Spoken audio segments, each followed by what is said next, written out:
ഇപ്പോൾ കഴിഞ്ഞ ദിവസം ഈ വീഡിയോ കണ്ടിട്ട് എൻ്റെ അടുത്ത് ഓഫീസിൽ ഒരു ചെറുപ്പക്കാരൻ വന്നിരുന്നു. പുള്ളി 10 കൊല്ലം 12 കൊല്ലം ബിസിനസ് തുടങ്ങിയതാണ്.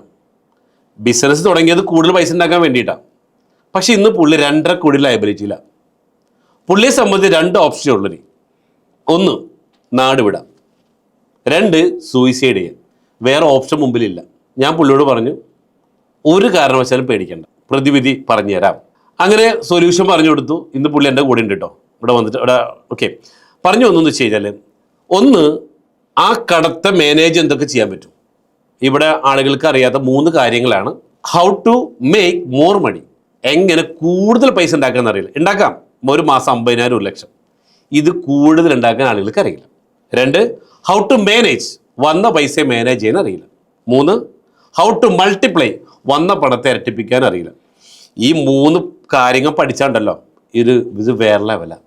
ഇത് പഠിച്ച് ഇറങ്ങിയാൽ സംഭവം സെറ്റാണ്. അപ്പം ഞാൻ അന്ന് വന്ന ചെറുപ്പക്കാരൻ്റെ അടുത്ത് പറഞ്ഞു, മാനേജ് ചെയ്യുക, ഇപ്പോൾ അറ്റ് പ്രസൻറ്റ് എങ്ങനെ മാനേജ് ചെയ്യണം അത് പറഞ്ഞു കൊടുത്തു. ഇനി മുന്നോട്ട് പോകാനായിട്ട് തൽക്കാലം ലെഫ്റ്റ് ഹാൻഡിനെ കുറിച്ച് ചിന്തിക്കരുത്. അവരെടുത്ത് പോവാം. അവരെടുത്ത് പോയിട്ട് 1 കൊല്ലം സമയം ചോദിക്കാം. ചിലർ സമ്മതിക്കില്ല, പക്ഷേ വേറെ നിവൃത്തിയില്ല. അപ്പോൾ എന്ത് ചെയ്യേണ്ടി വരും? ചിലപ്പോൾ